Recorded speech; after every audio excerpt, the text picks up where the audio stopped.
სოფაოს, ნახე რა შვება. ნახე ჯეტა რა დღეშია.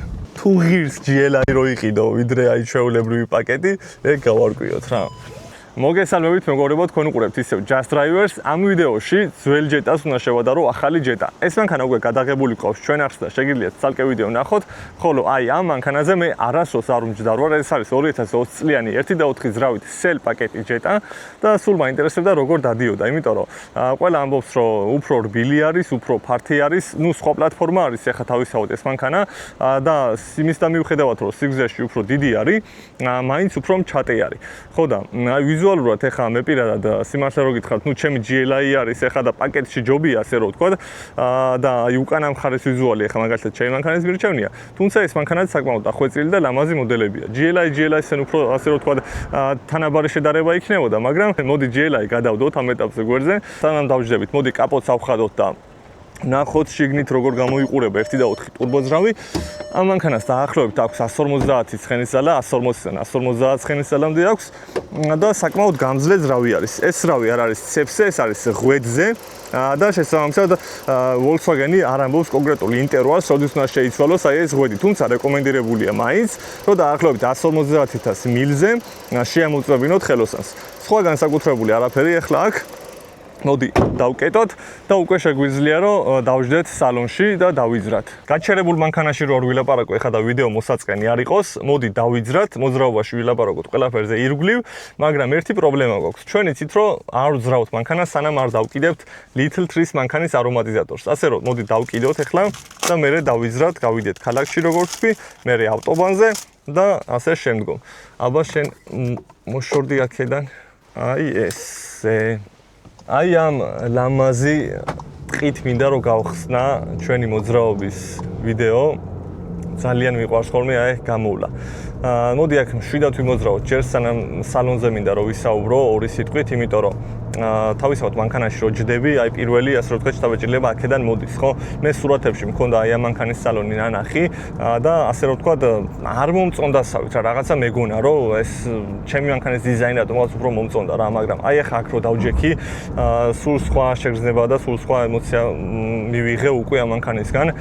ეს სელ პაკეტი არის და წინ აქ ეს მაჩვენებელთა დაფარი მთლიანად მონიტორი. ძალიან ლამაზი არის და ასე რომ ვთქვათ, კარგი ფერები აქვს რა. გვერდით მეორე მონიტორი გვაქვს თავისთავად, ამას როგორც ჩანს, ხელის სენსორიც აქვს, რომ მივუახლოვდები აი აქ გრძნობს თვითონ. საკმაოდ სწრაფი არის, არ ჭედავს, ანუ გადასვლა გადმოსვლებში ასე რომ ვთქვათ, დილეი არ აქვს.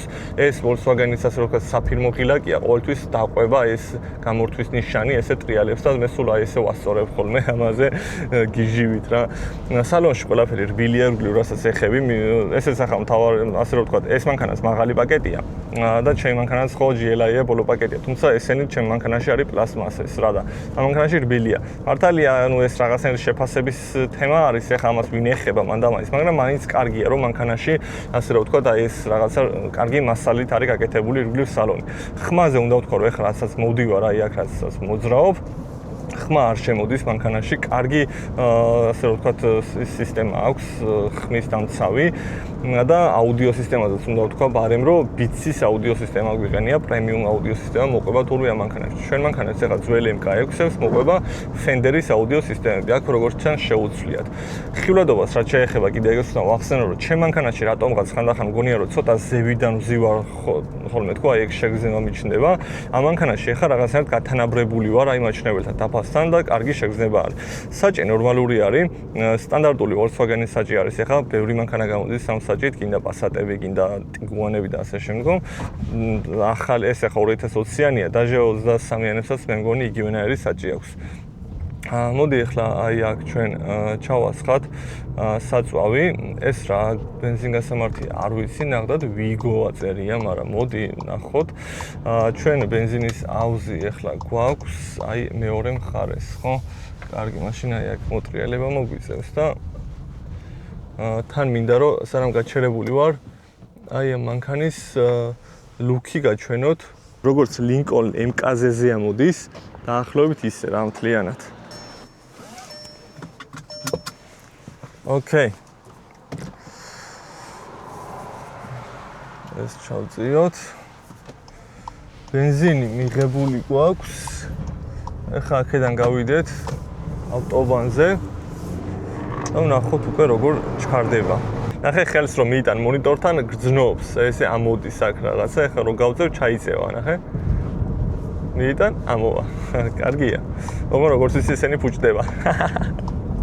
და მე უნდა გამოსვალო, მაგრამ ეგ ძველებში იყო ეგრე რა, MK6-ებში, MK7-ში შეიძლება დახვეწილი, ეხლა არ ვიცი, მაგრამ უბრალოდ ძველებზე ვიცი რომ ამ მონიტორის აი სენსორები ურევს ხოლმე. ხშირად არა, მაგრამ არის შემთხვევები. გავჩერდით, მანქანა გადავიყენოთ ეხლა სპორტ მოდში. მე მგონი მანქანა უკვე თვითონ გააკეთებს ყველაფერს, რაც საჭიროა მოცურებასთან დაკავშირებით, იმიტომ რომ ხილაკი ცალკე მოცურების არა გვაქვს. ხო და მოდი გავზომოთ აბა 0-დან 100-მდე აჩქარება. აბა მზად ხართ? 1, 2 და 3.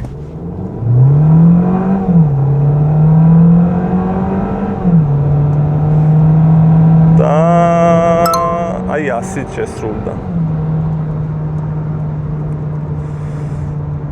კიდე ერთხელ ხო არ მოგვესინჯა.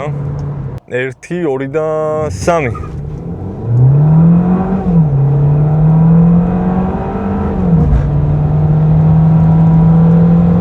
აი 100-ით შესრულდა.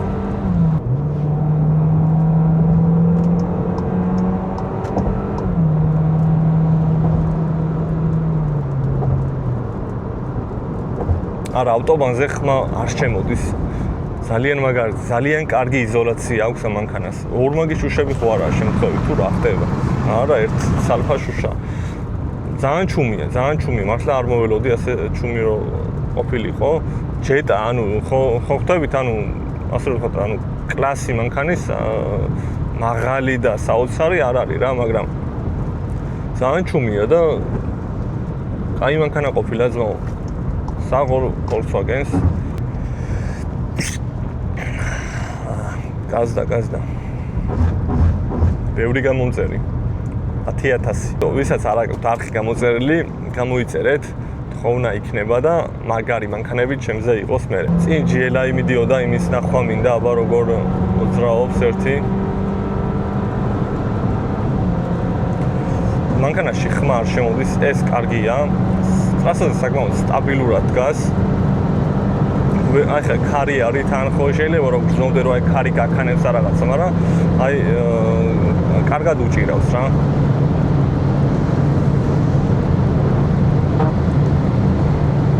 აი ჩვენი GLI რომლის ნახვაც მინდოდა. იმედია ეს მანქანა ჩეკს არ აგვინთებს.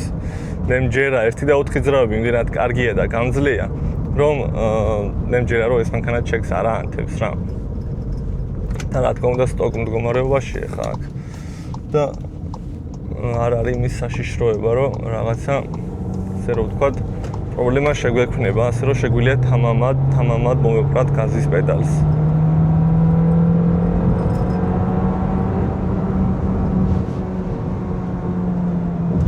აი ეხა სპორტ მოდში რო არის, აი ამას აკეთებს ზუსტად, რომ დიდხანს იტოვებს ხოლმე სიჩქარეს, მაღალ ბრუნებზე იტოვებს სიჩქარეს.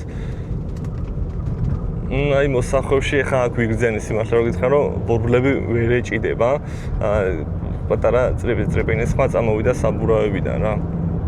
თუმცა ნუ ნორმ ამ მანქანას სიმართლე რომ გითხრათ არ მოეთხოვება აი ეს რაღაცა მოსახლეში შესვლა და დაწებება. თუმცა აი რასაც ამბობდნენ, აი ახლა მივხვდი რომ ცოტა უფრო ფარფატა ამაში გამოიხატება, ანუ რომ ტრასაზე კარგად დაკრული, ასე რომ ვთქვათ, არ არის აი მოსახლეში.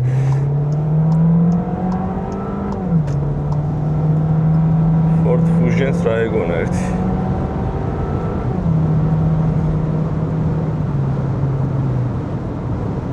აჰა, ქარი ახლა გვიბერავს, წეღან ზურგის ქარი გქონდა, ახლა წინიდან გვიბერავს ქარი და ოდნავ რა თქმა უნდა შრიალის ხმა ახლა უკვე შემოვიდა.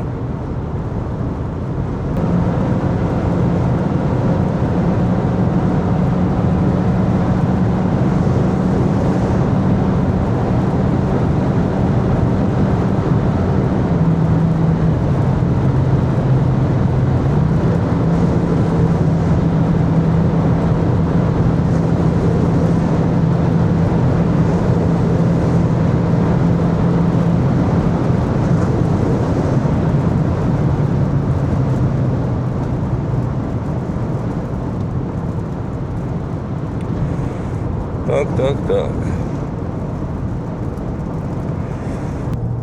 ხო, მოუდი შევცვალოთ, მოდი ეკოზე გადავიყანოთ და ნახოთ, ეხლა ეკო მოუდში რამდენად ეკონომიურად არის შესაძლებელი ამანქანის სიარული. კიდევ ერთხელ გავანულებ წვას ბოდიში და დავიწყოთ ეხლა ეკო რეჟიმი. აი ამ სკამებზე უნდა მეთქვა, რომ სურათებში შევხედავდი ხოლმე, ძალიან უბრალო მეჩვენებოდა რაღაცა ეს ერთიანი მთლიანი ტყავი, რომელსაც არანაირი, ასე რომ ვთქვათ, აქ ჭრილები არ აქვს რა. ხო და ეხლა რომ ვზივარ უკვე და მე თვითონ რეალურად უყურებ, ხვდები რომ ნორმალურია, კარგია, ცუდი არაფერი ყოველ შემთხვევაში რა ნაჭრის სალონს რა თქმა უნდა კიდე ჯობია. საშუალო სიჩქარე 88 კილომეტრი გვიწერია, ეხლა რაც მოვდივართ, წვა წერია 6.3 ლიტრი. ჩემი აზრით არც ძალიან ბევრია და არც ცოტა, შეიძლება რომ მაგალითად 5.5 დაეწერა. კარგი. დავიმშვიდობთ ჩვენ 20-20-იან ჯეტას და აბა ვნახოთ ეხლა როგორ დადის ერთი ჩემი GLI მაგასთან შედარებით რა ემოციას მომანიჭებს ეხლა და თუ ღირს GLI რო იყიდო ვიდრე აი ჩვეულებრივი პაკეტი ეგ გავარკვიოთ რა. ოპა წამოაბა GLI ერთი რა შეგიძლია ბიჭო მანახე არ შემარცხვინო ეხლა. კარგი, პირველ რიგში უნდა ვთქვა, რომ ხო, გრუბია ბევრად, მაგრამ აი მოსახვევში ეხა აქ რო დადიხარ ტრასაზე ბევრად კაი შეგრძნება გაქვს, აი რო უხვევ, ეხა მანქანა არ ქანდება რა და კიდების სისტემა თავისას შვება მაინც სიგრუბე ბევრად კი. არა, იმედ გასწრებული არა ვარ. არა, აქვს ემოცია მანქანას.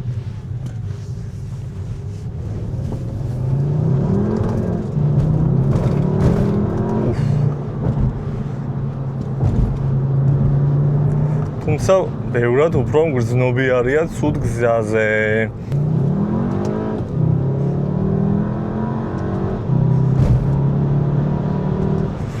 აი, სადა დედამიწა სხვაობა ნახდათ არ არის, ეხა ეს სტოკია ჩემი მანქანას დაახლოებით 50 ცხენით მეტი აქვს, 60-ად შეიძლება. ნუ რა თქმა უნდა, ბევრად უკეთესად ჩქარდება. და აი ამაშია სხვაობა, ნახე, ეს ჩემი ბევრად უფრო ტრასაზე დაკრული არის რა.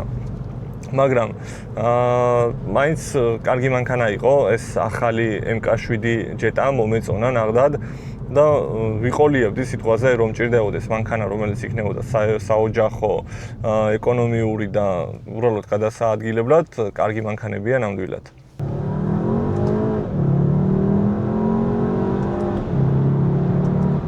მოკლედ ეგ იყო ჩვენი დღევანდელი ვიდეო მეგობრებო.